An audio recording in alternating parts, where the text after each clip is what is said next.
Welcome to United State of Us podcast. My name is Erin Flood, and today I have a friend joining me for a chat. Her name is Jennifer Feucht, and I know that in today's episode, you will learn to love her just like I did and do.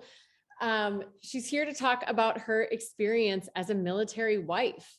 And I think it's a really important perspective to learn about and to share, whether it's because of the many things that have been kind of popular topics in the recent years, unfortunately, I guess, in our culture, but also just to really learn about how it really takes a village to support the important work that our military does for our countries. So, Jen, welcome to the show.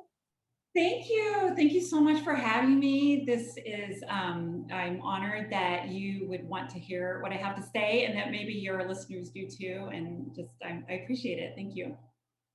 Yeah, well, thanks for being here today. And we're going to do our best to not just go off on our own little tangents in our own little world, because we both like to chat. And we're gonna do our best to remain sort of focused, right? But just start out a little bit by telling us, what are the roles and the titles that you hold right now in your life? Well, I am a mom to two adult children. I think they're adults, but they're in college. My son Hunter is a fourth year in college, and my daughter Ariel is a second year in college. She's 19, he's 21. They go to college in Colorado. And I'm a wife to my lovely husband, who made me a military wife, I guess is why we're here talking about that today. And I am a daughter to an awesome, very tough, independent mom. And I am a sister of two sisters. And a great stepdad. And I guess my husband and I are business owners. He is the active one in that, and I do special projects on that sometimes, and a volunteer, and a lover of life, and a child of God. Great. Okay. And then if you didn't use those roles or titles, although you did tell us a little bit about who you are, can you just tell us, if you just had to describe kind of the essence of you and your spirit and personality, how would you describe yourself? I think I am an adventurer, adventurous, enjoy new challenges. I like to be challenged physically and mentally. I like, I enjoy being a friend. I like to be a good friend. I like to have good friends. I enjoy working with my hands and just being with people that I love. Yes. Well, you are all of those things, definitely, as you described. And have we talked about your dog? Did you mention you're a dog mom? I mean, I have two dogs. I have a giant Bernedoodle that has surpassed everyone's expectations in weight. He's 120 pounds. And he's so loving. And then I have, and he's just about to be 5, but I have a 15-year-old Maltese who's amazing and has been with us through almost all of the adventures that I'm about to describe. So that's kind of amazing when I look at him today and think that he was with us when my kiddos were 4 and 6. It's hard to believe. yeah. So I had to add that because especially your giant horse dog is my favorite. So he's sweet.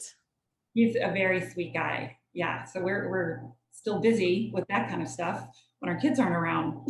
We wonder sometimes why the kids didn't take the dogs with them. Yeah.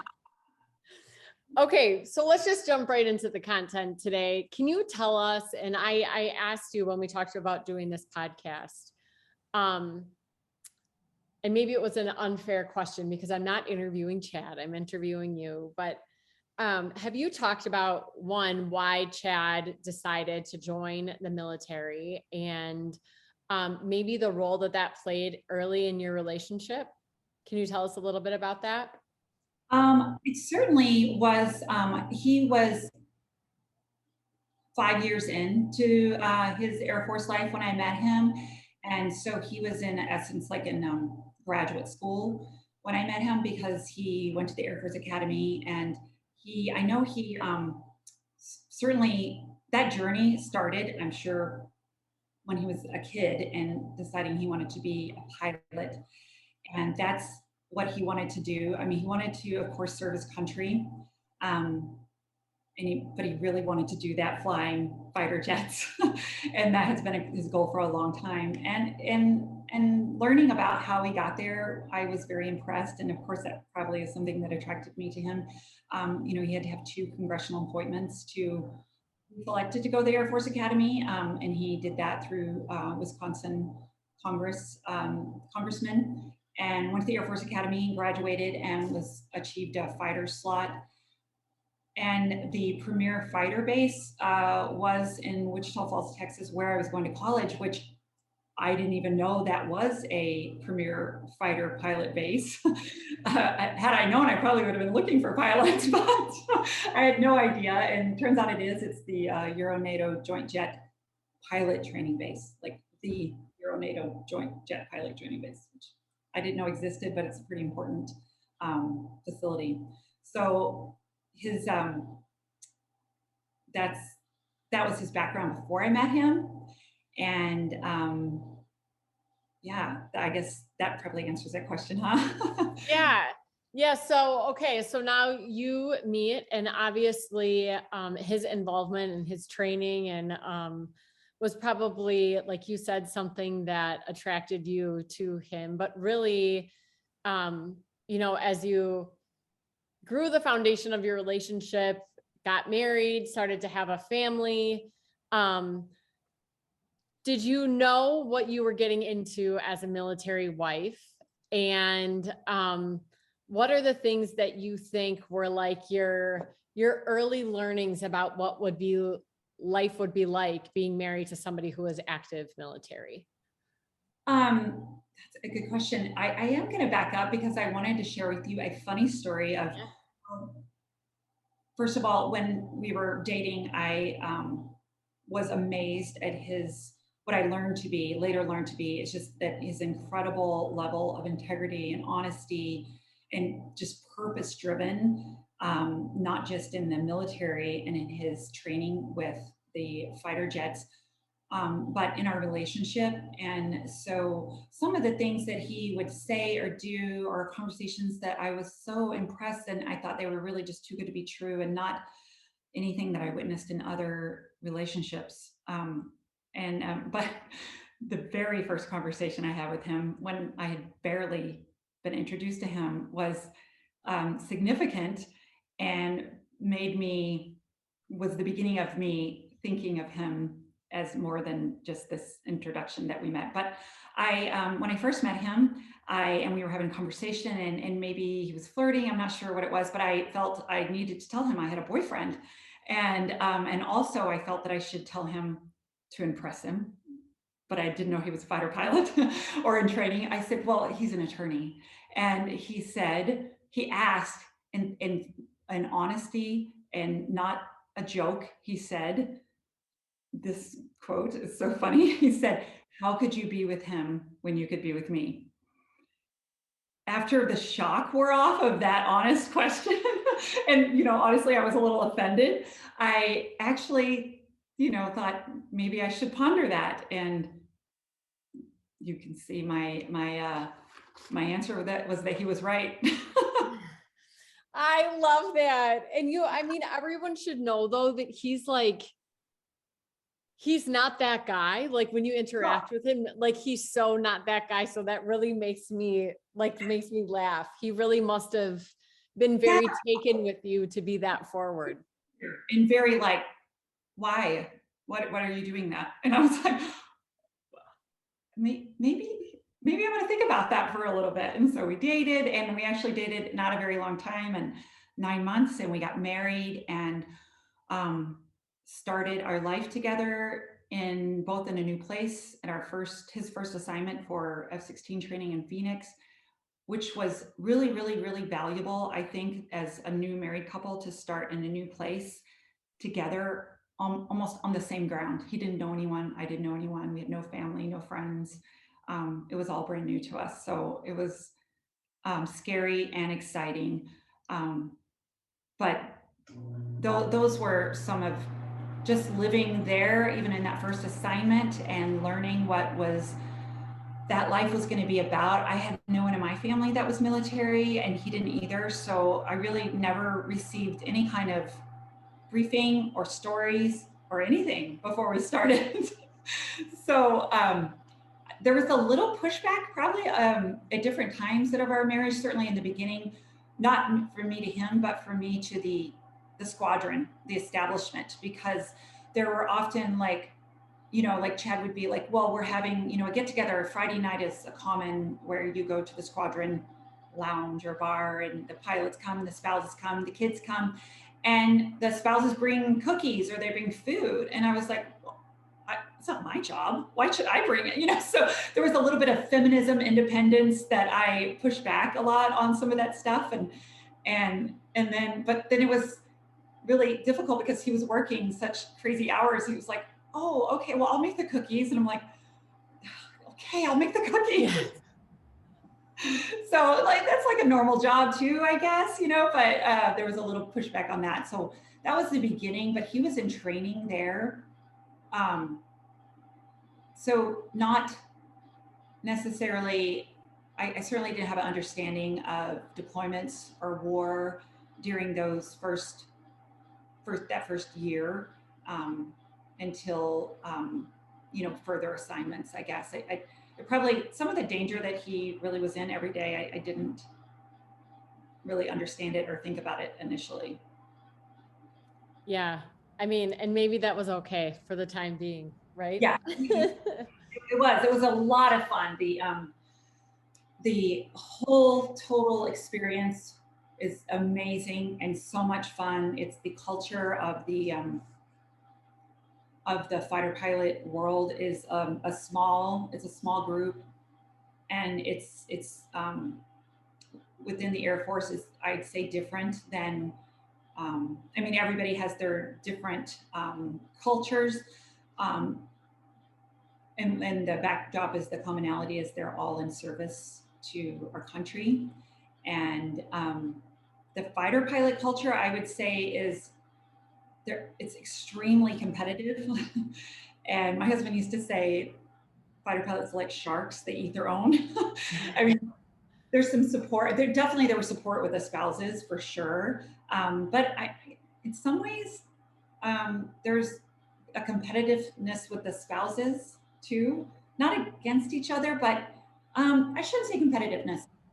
You just couldn't let people down. You couldn't let your family down. You couldn't let your pilot down. If I let him down in any way, or if he wasn't able to do his job, then it would affect the whole squadron. And if it was a minor issue, he might hear about it from the squadron commander, which would be embarrassing to say the least. But on a major level, it could be detrimental, which is actually something I wanted to talk about, but I don't know if you want to say it now. Like what I mean by detrimental is because the fighter pilot world is so taxing physically and mentally. There's required things of the pilot, like crew rest. So if I felt like if I let any balls drop on my end, it could affect him, where he wouldn't maybe get enough rest, or something like that, and there could be detrimental consequences, and so it's kind of a big weight. Yeah. So, okay. I just want to like dive into that a little bit, because I think about, obviously you loved him as a person, and when you're entering into marriage or you're looking for a partnership, and I know you well enough to know that, you were looking probably for a companion and an equal, right? And you mentioned your like feminist pushback, which makes me giggle a little bit because, um, there's enough feistiness in there. You respect yourself enough to make sure that the situation that you're in is one that's where you're going to be respected. But I also think that from what you described, there had to be an evolution of your relationship where you realized that him being this role in the military of an Air Force fighter jet pilot, fighter pilot, like there were certain demands of his job that was really going to shape the dynamic of your marriage and what you were saying yes to, not only as a wife, but also as your role as father and mother, right? In how you could actively participate in raising your kids. So can you just dive into that a little bit? I know we did plan on talking about just kind of your role as a mother and how throughout your life you've really had to step up as a single mother because of the unique role that your husband has in his job. So can you just talk a little bit about your life as a family?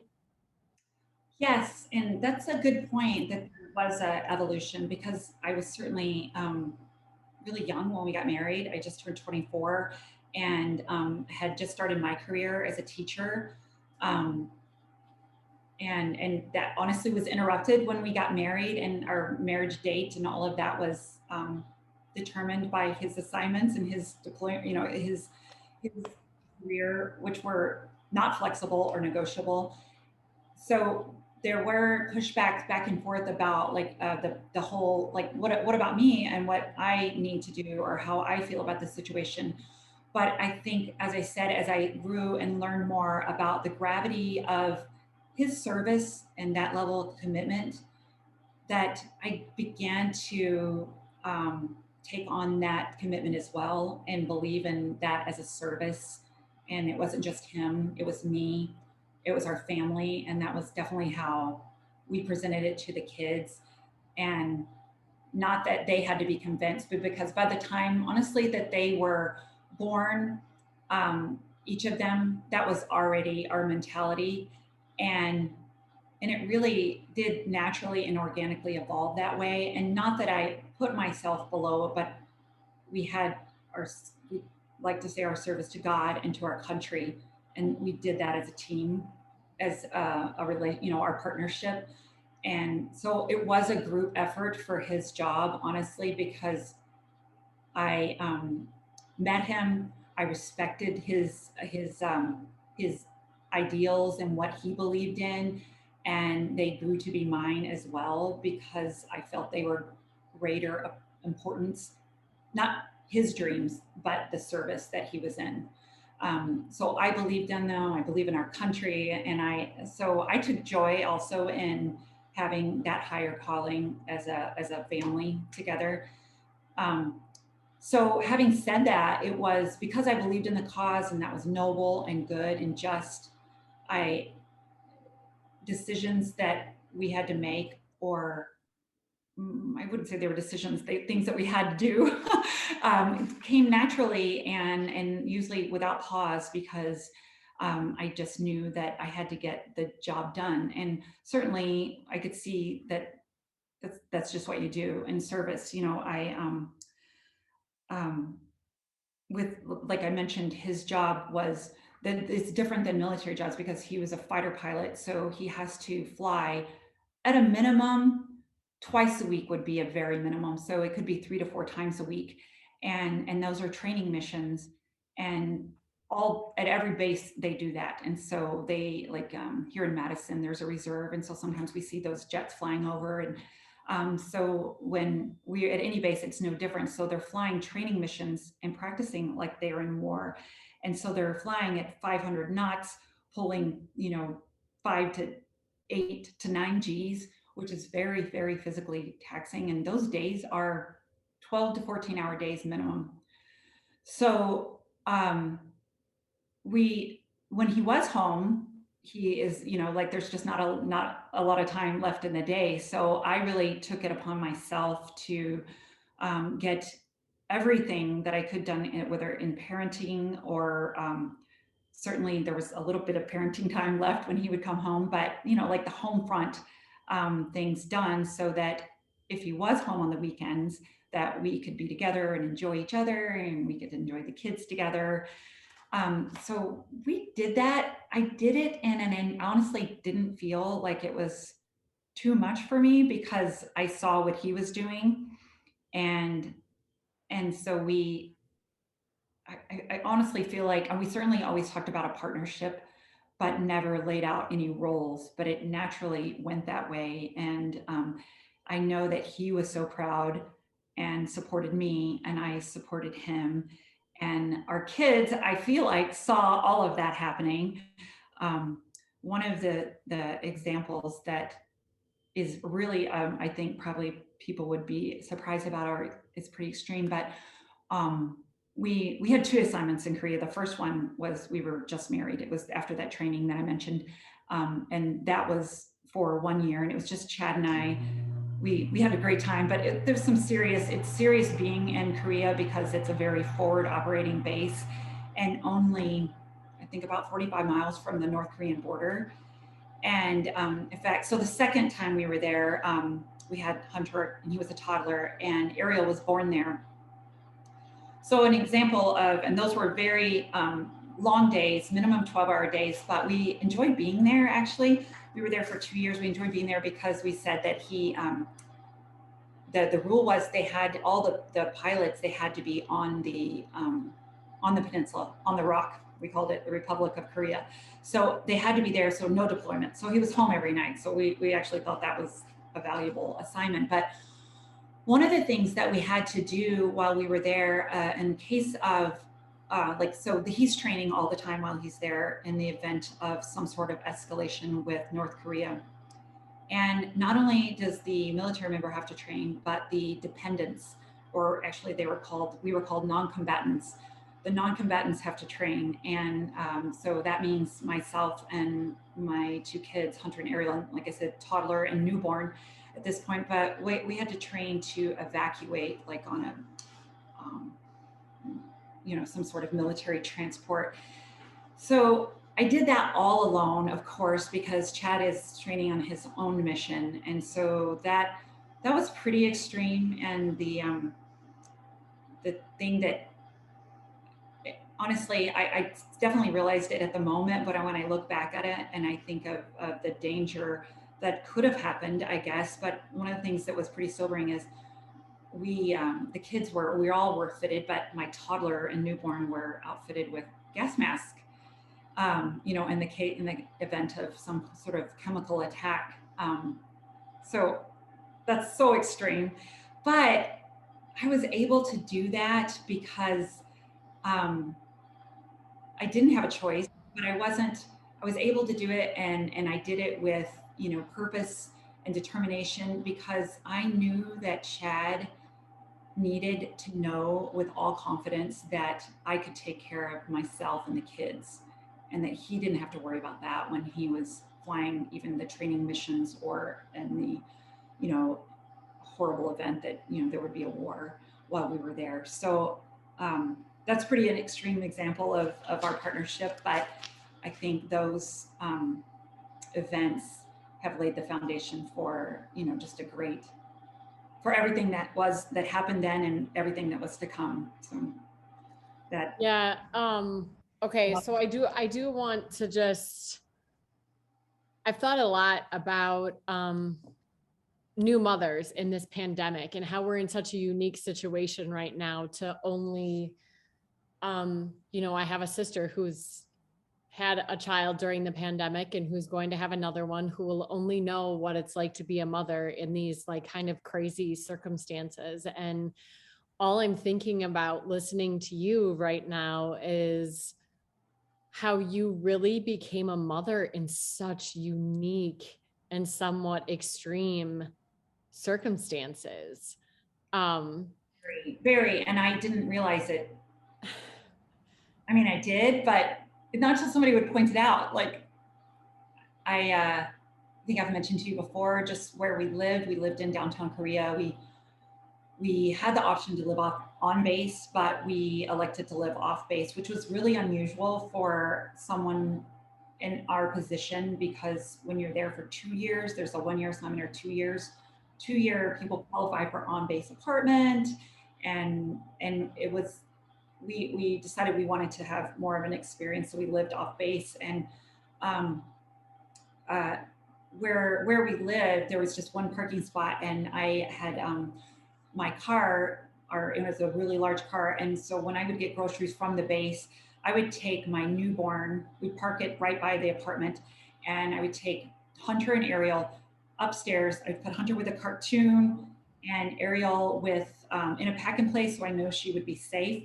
And then I would unload the groceries as fast as I could up 3 flights of stairs. And so like that's what I mentioned. I didn't know that things were hard, honestly, until, I mean, it's not like I had that same situation in the States prior. I mean, Hunter was born in New Mexico, so that was definitely a little easier. But I guess because there was an alternative, so I just gonna roll with the punches. But my mom, when she came to visit after Ariel was born, she said, I remember her saying, "Oh my goodness, I can see how you lost your weight so quick because you're running up and down these stairs." I was like, yeah, it's kind of a deal. And so once I got the groceries upstairs, I would bring the kids back down to the car, and then we drive like 3 or 4 blocks into the parking garage that we had, and then we'd walk back to the house. And so that was like once a week, or but not that that was hard, but it was different, like you said. And having her in a decrepit army hospital was extreme. I had her in a room, like in a labor room, but then when afterwards I was in a room with 3 other moms and no bathroom. That's crazy. I mean, it's insane. And so that that that's an amazing experience. And I'm so proud that I lived through it. And I don't think I was too fussy with Chad. Like, I think I handled it pretty well. But it, in the moment, it's just one of those things. You're like, you look back and you're like, I did that, and I'm probably Yeah. better for sure. I think Yeah, well, that. I certainly think that there's something to be said about just knowing as a mother that you have what it takes to do what you have to do to take care of your kids, right? And I think about how, especially in those unique circumstances, you were thinking you were in a foreign country, there's a language barrier, there's the unknown and danger of your husband's job, there's the things that fortunately right now in our country we don't have to deal with, like getting your newborn fitted for a gas mask, where people in other countries are not as fortunate. So I think, um, you talk about your sense of duty and service to our country. And I would imagine that along the way, as much as you saw the beauty of other countries, that probably also gave you opportunity to really understand what it means to be an American and the privileges that we really have in this country, and should not, without getting too preachy, but like should not take for granted, because we really live in the most beautiful, wonderful place. Yes, we do. And every country has um, their issues, but just in my experience that I've witnessed firsthand, we definitely live. I believe in the best country in the world, and we're so fortunate. And um, I've always felt that way, and I still do today. And I think that that's the reason why we could do what we did, and we do it again. Honestly, we just the idea of fighting for our freedoms, and the idea that you fight for even the people that don't agree with you. You fight for them. You fight for them to have that opinion, and that's what the military member does every day. But I think that's what we as Americans can do on our own. Like, everybody wants to preserve that right to just to be really wonderful ideas of America, of doing what's right and good and honorable, doing what we ought to do. Um, not just what we want to do, but what we ought to do, and protecting those freedoms is important. And Yeah. and I definitely feel a sense of ownership to that because of our experience in the military. Yeah. Beautifully said. I love that. And that was a great point. Okay. Transition into, so you're in Korea and you've told us a little bit about that deployment. Can you tell us about kind of how you moved through your other deployments and times when Chad had to be away, and some of those experiences as well?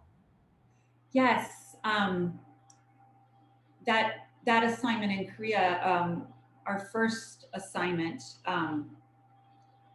to it wasn't our first assignment, but one of our first assignments. But Hunter was when we were in New Mexico. One of the hardest deployments was um, Hunter was only 3 months old, and Chad deployed um, to. So it's really old, but it was the mission was Operation No Fly Zone. So it was still when Saddam was in power, and so he flew war missions. Um, in protecting the southern zone of Iraq. And that was extremely hard. So that was definitely my first feeling of holy smokes, this is real.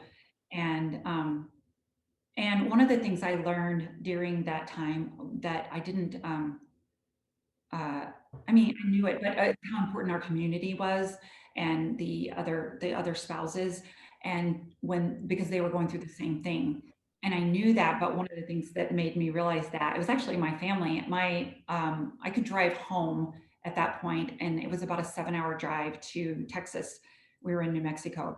And I drove home and I was with Hunter. He's a little guy, and I was with my mom and my sister, my whole family. And um, a couple of things. I remember being there with my sister, and she had kids she had a son my son's age, and we were having, like a dinner or something, and she forgot something in her house, and she was like, "Hey mom, I'll be right back," and just walked out the door. And I was like, "What about your kid?" Like, so I just thought it was so weird because I hadn't been, even though Hunter was just 3 months old, I'm like, that's so foreign to me to just not make like just take your kid with you, first of all. But that it was like the thought that you could leave them with your mom, like I was Mm. like, oh, I don't have that. And I mean, we have friends that would do that, but everybody had kids. So you just take care of your own things, right?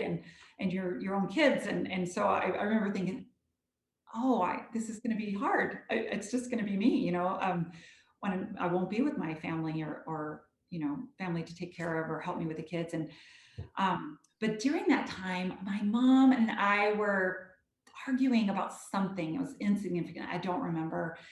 But when I left, I was still angry, and I drove home. I was angry, and I didn't know exactly why. And I think it was just the missing Chad and that feeling of heaviness and worry on my heart.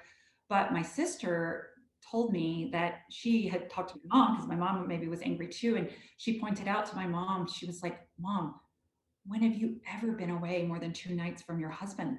Was my stepdad. And I was like, yeah, that's the problem. We weren't connecting, and maybe she wasn't understanding my situation. And so my sister helped me understand that maybe that was why, we weren't getting along, we weren't matching up in our thoughts. But it wasn't her fault, but it was just the idea that I had this big weight on me of his deployment. And so it was really great to be with my family. But when I actually returned back home amongst all of the other wives, and that we would meet for lunch, or we would have get-togethers, or they would call and check on me, that was better because we were all going through the same thing. And so having that community was really important. So that was something that I learned right away. But those deployments were really, really hard. They made me um, just value what I could do. Like we talked about, the toughness, the mental and physical toughness that I could do, that I had the ability in me that I didn't realize. And one of the things that I think this is a lesson people could use maybe, or that I forget now and Chad reminds me. One of the things that he would say or do is, so if there was an upcoming deployment, even if it was 2 weeks, only 2 weeks away, or 4 weeks, or 3 months, or whatever, um, he would, like, if he would hear about it and not tell me, that would upset me if I knew about it later. And so his thought was, we shouldn't spend any more time thinking about it or talking about it until like the day of or the day before, because it just makes that pain and that deployment last longer. And so if I would try to, like, oh, I'm just so sad, or, I would lament over it, he's like, nope, we're not talking about it. And I think it was really helpful, because there was really no benefit to stretching it out, or I guess, for him to be empathetic, but we were both sad, and we knew it was going to be both, we knew that it was going to be hard. But if we could just forget about it until it happened, then it honestly did make it less difficult and didn't make it last as long, I guess. I think that's a great lesson that could totally be applied, because think about all the things that we worry about before they happen. And in so many ways, we make ourselves suffer so much more than what we need to. Yeah. If we would just let it happen and just feel what we feel when it does, and know that we're capable of dealing with it. And I think that's a beautiful lesson. It was coming no matter what. And so it really Yeah. didn't help. And it, in fact, made it worse if we talked about it beforehand. And the other lesson that or motto, I should say, that we went by regarding assignments or moving, and this is how we ended up being together for the 2 different Korea assignments, because um, there are some assignments that you cannot take family on. Those are called non-command sponsored assignments. And so when our motto was, be together when you can, because you don't always get the choice. And so that's what we did. And our very first assignment to Korea was a 1-year assignment. That was when we were just married. It was after that New Mexico assignment, and we'd already experienced the time 4 months apart for his deployment. Is we were like, a non-command sponsored, so that means I can't go. The military's not going to pay for me to go. They're not going to pay for my flight there. They're not going to pay for housing. They're not going to. And so this was early on in the internet, and we actually did. I did a little research, and I was like, well, honey, this is, this is actually, I'm sorry, that was before the New Mexico assignment. That was our first assignment after his training. I'm like, South Korea is a free country. Like, I can go. Like, the Air Force can't tell me I can't go. I'm like, if I wanted to go there, I could teach English, as a second language to students, and which is actually what I did. But that was empowering to say that the Air Force had a lot of control, and rightfully so, and you don't have a lot of choice. But when we could find choices that we could make on our own, we did it. And so for that assignment, we just said, I'm just going to do it. I'm just going to go there. And if I have to, I'm going to live by myself. And then maybe we can see each other on the weekends. Because I discovered that, there were there were Americans and people from other countries living there in South Korea. And a lot of them were doing those jobs. They were teaching English to Korean children, and or even Korean adults. And so that was my plan, just to pretend, not that I wasn't married, but I'm like, I can be there if I want to be there. And so that was super empowering. And I did move there, and somehow we were able to work it. We actually even flew there together when we moved there. And then he somehow convinced them he didn't have to live on base. And so we lived in a Korean house, a different one that I mentioned earlier, and just had an amazing time. We had, we could bring 1,200 pounds with us. And so we had like a papasan chair and a couple, like some bedding and our clothes. And so, and we were able to actually borrow some furniture from the base. We made the best of it. We were there for an entire year, and the Air Force there was no support from the Air Force. Like I wasn't supposed to be able to go on base, but I found out that I did I was able to show my ID and get on base, and it wasn't a big deal. But they do that for important reasons. They have certain assignments, and they account for those spouses and those families, and they import goods for the grocery store on base. And so if everybody did that, then it would tax the system. And so if they would shut it down if they weren't able to support me. But I was able to go and still get groceries from time to time and live just just fine. So that was a great experience in just trying to make our way. And so that was an example that we did live together, because what we would find out moving forward is that there were so many assignments that we couldn't choose. Not necessarily we were looking on assignments, but where deployments obviously that I couldn't go on. So that served us well, and again built that relationship and was beneficial for our relationship and then our kids, of course. I'm really thankful for those decisions that we made. Yeah. Yeah, I love that. Well, and I think you really are telling us the story about like the two families you formed. The one, your family with you and Chad and um your children, and the other one is your military family, and how you really, again, sometimes unique circumstances, even when they're really challenging, bring about the most beautiful blessings. And I've seen you talk or heard you talk about and seen you post about your military family before. And um what a blessing to have people that understand you, embrace you, and can walk with you through really hard things. So that's very cool. Yes, I'm very thankful for that. I'm thankful for all the friends that we've met, and still keep in contact with all over the world. Okay, how did you get, now when you came to Wisconsin, you came here from Alaska.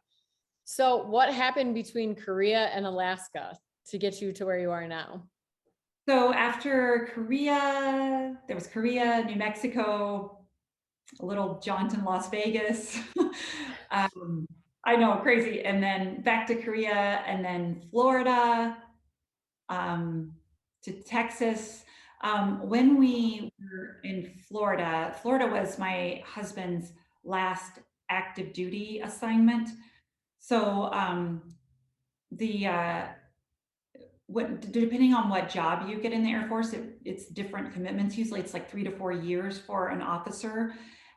For a pilot, it's at the time when Chad graduated from pilot training, a pilot slot is an 8-year commitment. That's after pilot training, and pilot training's a year and a half after you graduate from college. So that's a big 8-year commitment. But now I think it's 10 years actually.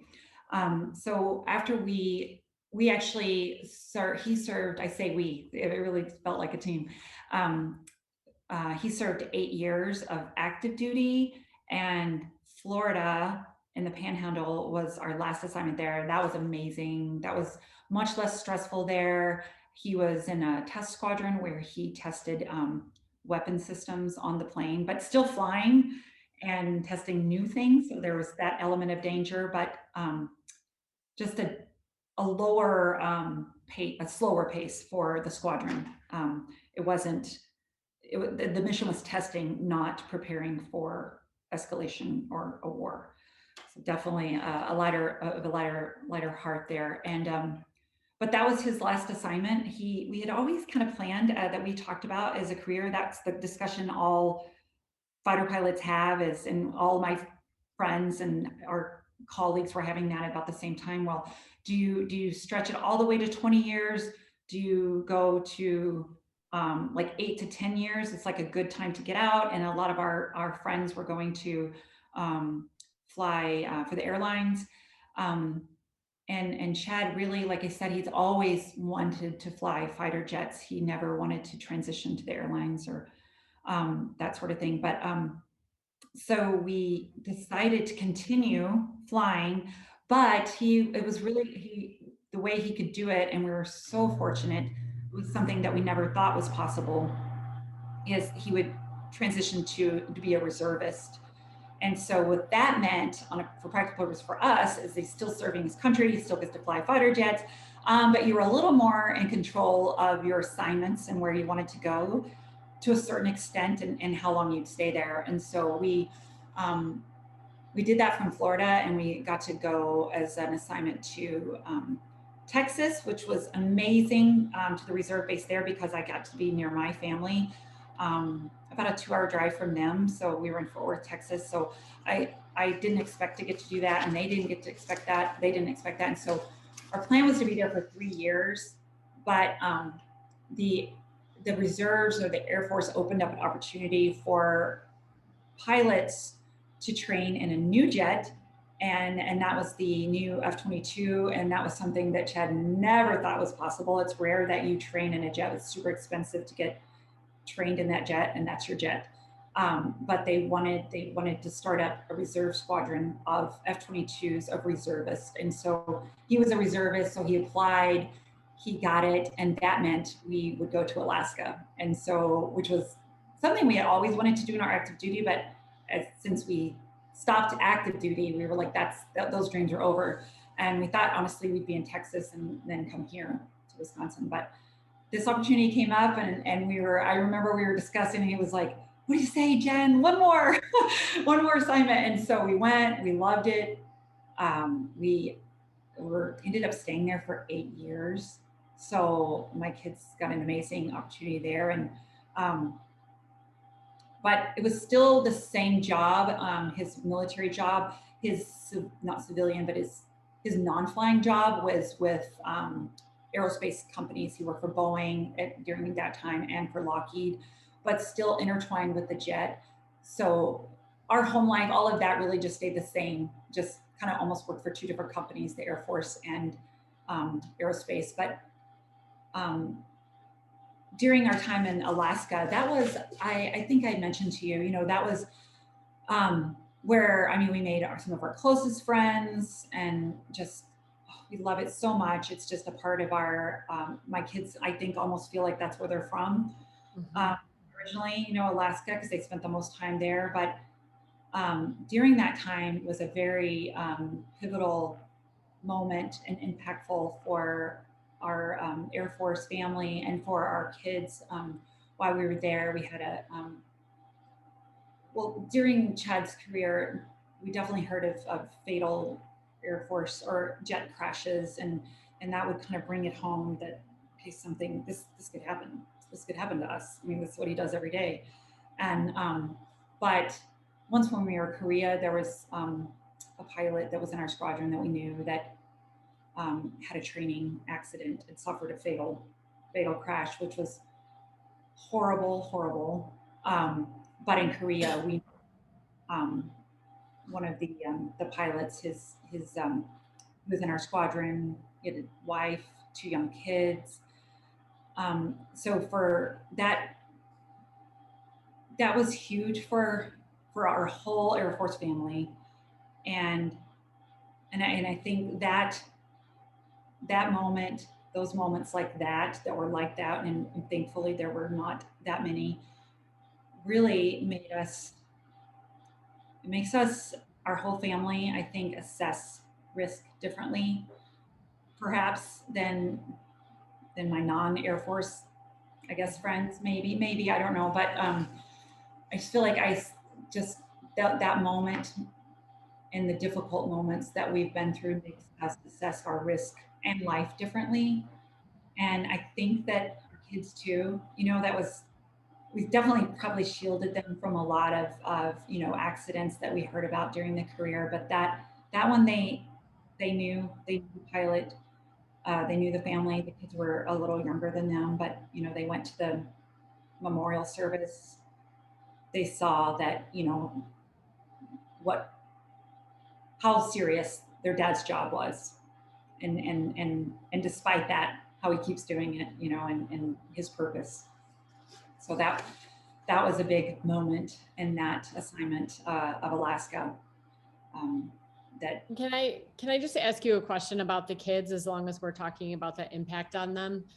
I think as parents, we often worry about, well, everything.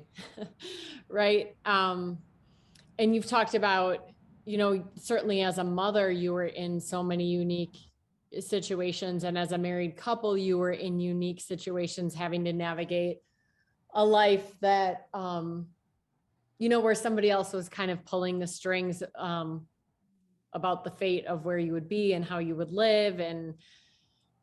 But how do you think all of that impacted your kids? I mean, they lived in, you just named off like, 8 or 10 different cities or countries you lived in.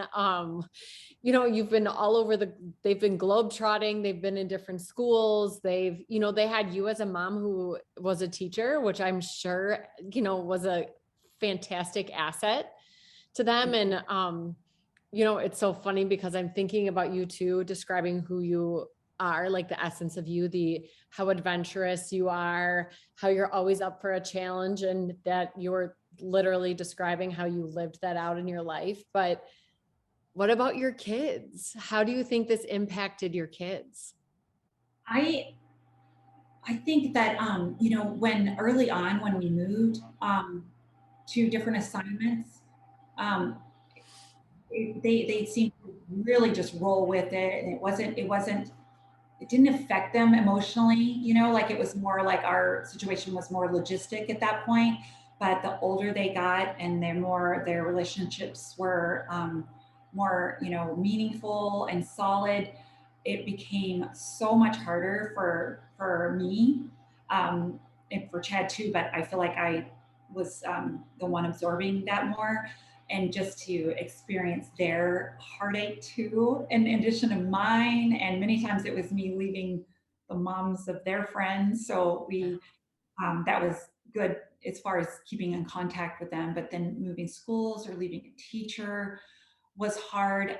But one of the things that we learned, and again, it was kind of another one of those mottos that we learned it because we observed it in our family and our kids, is that we often told that to other families, like younger families, younger pilots and their wives, that truly, and it sounds simplistic, but I would say as a rule it worked, that your kids are okay with what you are okay with, Mhm.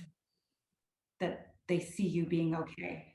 So and I really did genuinely feel a sense of like excited to go to a new place. And I don't know if that's denial because I didn't want to feel sad about leaving the old place, but that I would, so that's what we talk to kids about. Like, well, now we're going to live in a new place. We're going to get to a new house. We don't know what it looks like. Like say if it was base housing and you're going to get a new room, like what will you do with that, space, and new friends and new adventures. And so they were always very excited.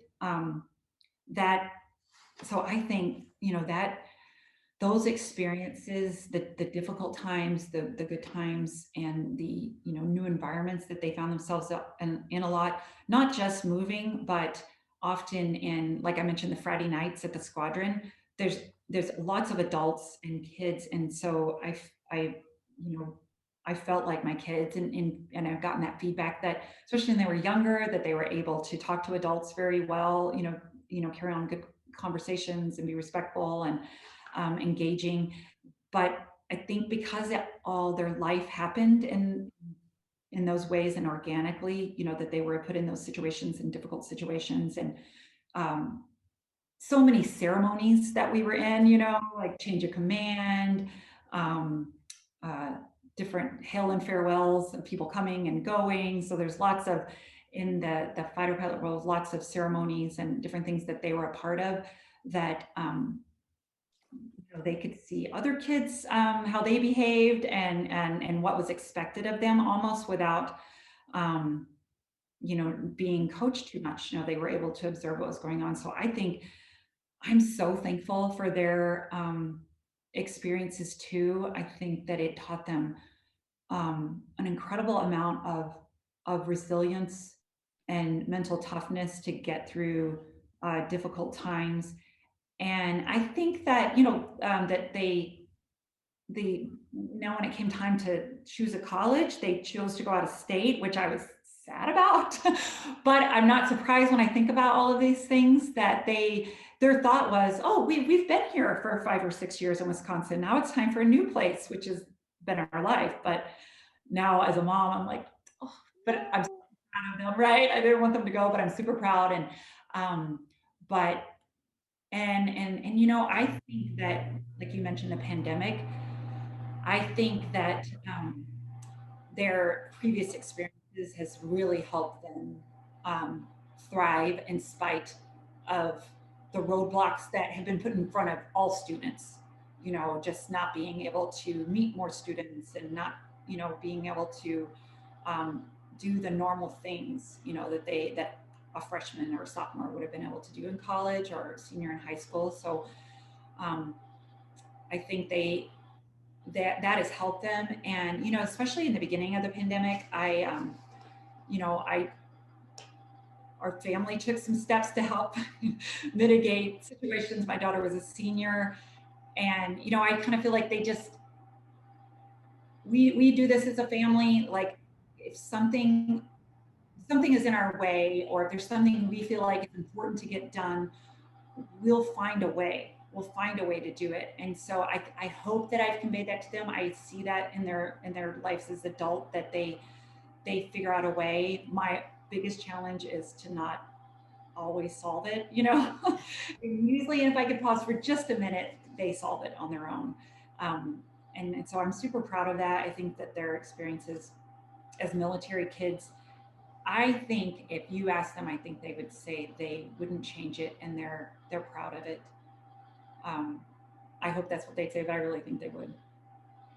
Yeah, I feel like they probably would too. What I know, how I know them, I think they would too. Can you tell us just a little bit about transitioning into total civilian life? And just the things, and you've mentioned it a little bit, but what your family carries with you from your life, as military kids and a military wife, and even Chad, the things that you feel like really shaped you and continue to be the foundation of your family. Yeah, one of the things that is the best, I mean, and doing this interview with you helps me relive all of those things and count my blessings. But the best thing about being living life is not having that weight of Chad's job. Um, because I certainly didn't think about that every day. And if somebody would bring it up, like, oh my gosh, how do you live with that? I'm like, oh, it's fine. Like, he's just at work. But then when I really think about it, it was dangerous. But now reflecting on this with you, I'm like, that is the sweetest thing. Like, life is risky, right? But I certainly don't have the weight of his risky job on me. And so when I think about, that is my challenge, I think, to think about the difficult things or the things that really worried me, so I can keep relatively so I can keep things in perspective now. Like, no, this isn't hard, Jen. Like, that was hard, but this isn't hard.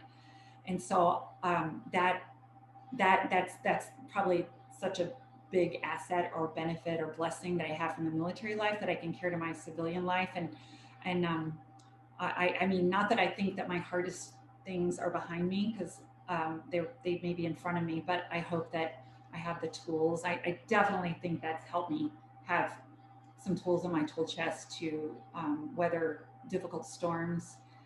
Um, and one of the things that is not too big of a deal, but was a little bit of a transition when we came to civilian life, when we moved to Wisconsin, is that we've never lived by family. We didn't raise our kids by family. They were amazing, supportive, both sides of our families, amazingly supportive. They came to visit us. But we're so used to being so independent. Like, when we move to assignment, like, I figure out the town. I figure out where to take the kids to the doctor. That is usually on base, but still, or whatever we need, I would figure that out. In fact, so if we go out on the weekends, I would tell Chad where to go because he doesn't have time. So I figured out everything. So I moved here.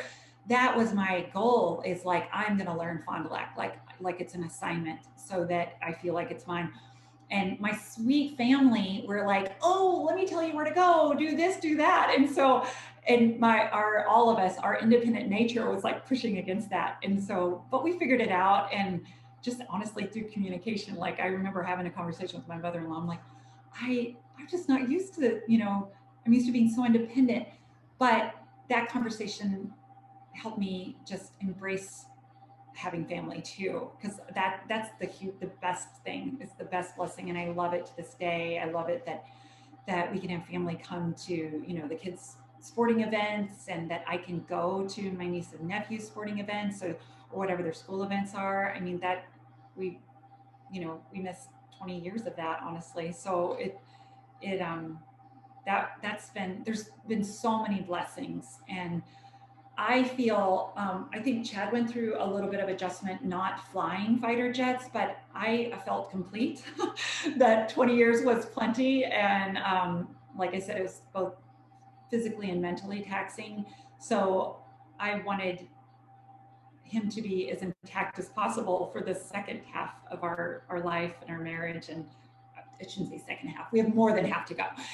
But so there's just a little transition of not having that military family. There, in where we are in Fond du Lac, there's not a lot of big military presence. Um, but I just honestly feel so fortunate that I've gotten to live.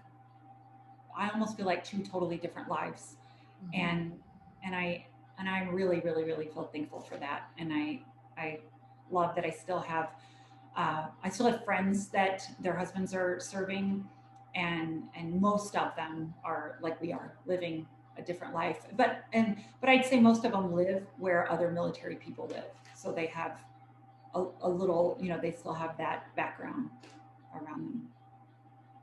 Well, and Chad's kind of finding his passion in the sky again, although not in a fighter jet, thankfully, but Oh yeah, his skill makes your life like kind of exciting.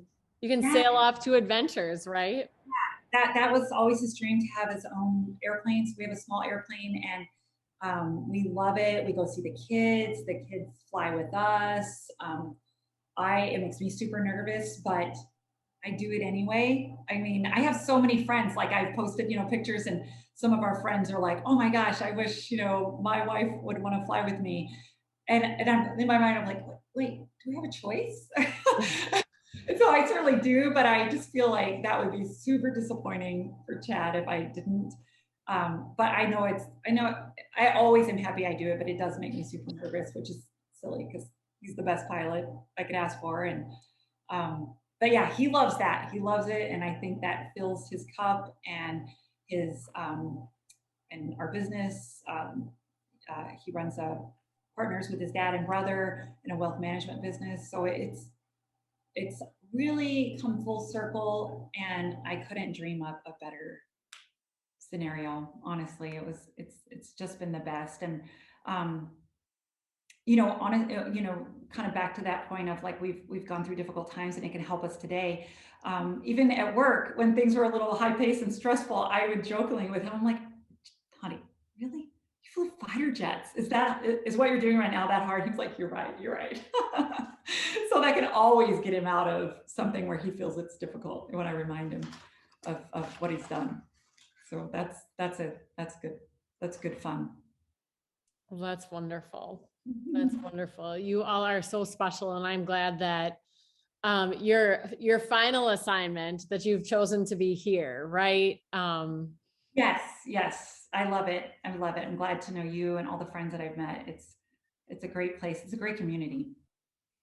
Yeah, well, and you know how important community is, and I'm also thankful when I meet a transplant, since neither of us are our hometown girls here, followed our husbands here. So Yeah, it's always good to meet another transplant and kind of find our way, make this our home, maybe a little more on our own terms. absolutely. Yes, I love it. Is there anything else that you want to share with us today? Wow. I think that I think I covered it all. there's so many stories and different adventures, and I'm thankful that I could share a glimpse of it with you and hope that it's a little bit interesting. Yeah. Okay. So the last question I want to ask you, and I'm asking all my guests this season, is throughout our life, I think, tend to spend the most time and effort and energy, especially in our adult years, in areas where we really need to work on finishing raising ourselves. There's some part of us that needed to finish growing or changing or evolving, and often in our experiences, and I think the most challenging ones sometimes lend the best lens into the area of us that still needs to grow. Is there something that you're working on now in these civilian years that you think like these next years, I'm really working on growing this area in myself? um, I am reminded doing this interview, I was thinking about people that came in and out of our lives and lessons learned and how if I'm applying them, today. And so one of the ones that it's really really simple, but I had in our assignment in Korea, I had a really good friend that I met, Renee, and she lives in Chicago now, so she's really close by, which is nice. But we had a year full of. She was there a year during my 2 years of adventure. We got to know each other. It was just so great. And our boys were the same age. And when she left, I was like, well, she's, just going to be busy with another assignment. And it just so far away. She went to move back to the States. And now it's like really early cell phone. And I remember she called me like 2 weeks after she left, like called me on the phone, like the landline. And it was a big deal. And I was so touched because it was that's a significant. This sounds crazy and so old, like a significant long distance bill, right? And I, not that I didn't think I'd ever talk to her again, but I thought, well, our paths will cross like they do when you're moving assignment to assignment, and maybe when I'm back in the States, we'll talk in a year from now. Um, but I remember thinking how touched I was that she'd call me and then we chatted and caught up just like we did when she was in Korea. So what that taught me, and then we continue to talk, like every 2 weeks or once a month, and as I do now with all my friends that I've met that we've stayed in the ones that we grew really close together. So that's something I want to remember to continue to be better at, because Renee taught me that you have to make an effort, and um, people aren't just gonna. You have to be the friend that you want to be, and so I want to continue to be better at that and reaching out to people because I want to, because I'm thinking about them and I want them to know I'm thinking about them. And sometimes you're like, oh, maybe it's weird I haven't talked to them in a long time or something like that. But I want to remember that lesson and do better at that. Um, and I mentioned several times about like Chad and I's partnership, and we are reminded of that often, and it really grew beautifully and organically, and we didn't always spell out what he was going to do or what I was going to do, but I think we really worked well together.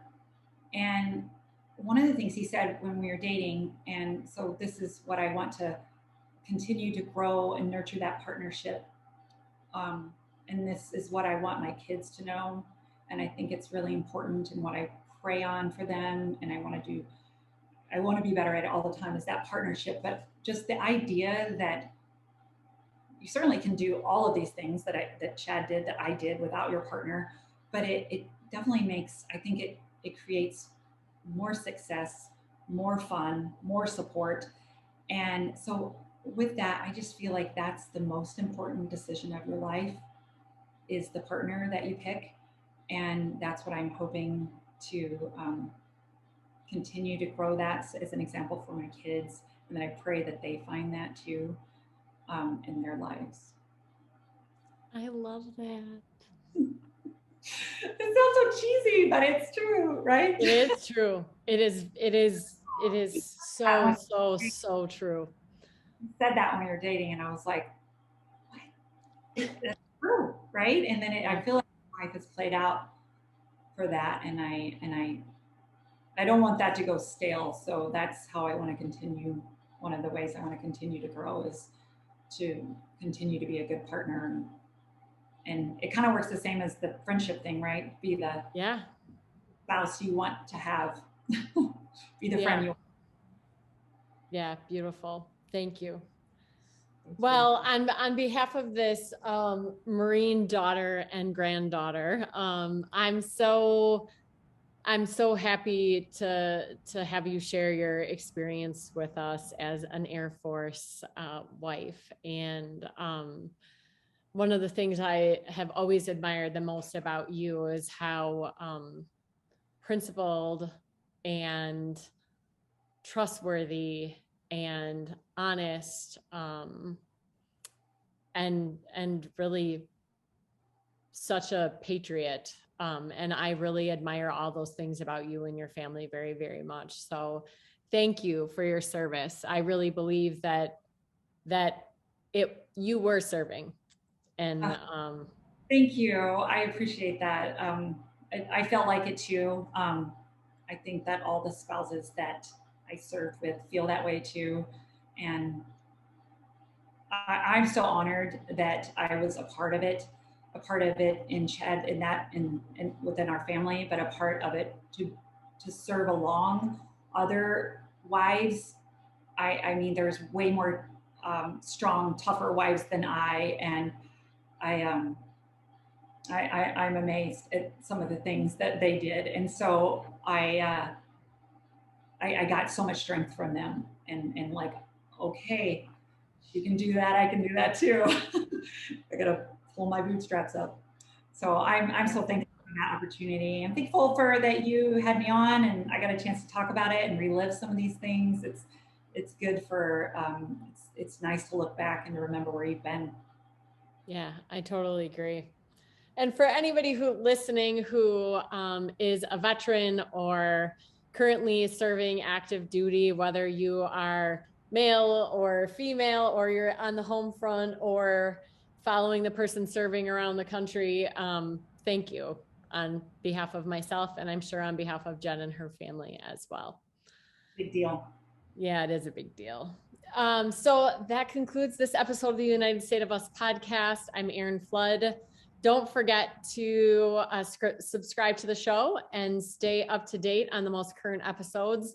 And as always, don't forget to jump into the app and rate it and share it with your friends. Thank you. Thank you.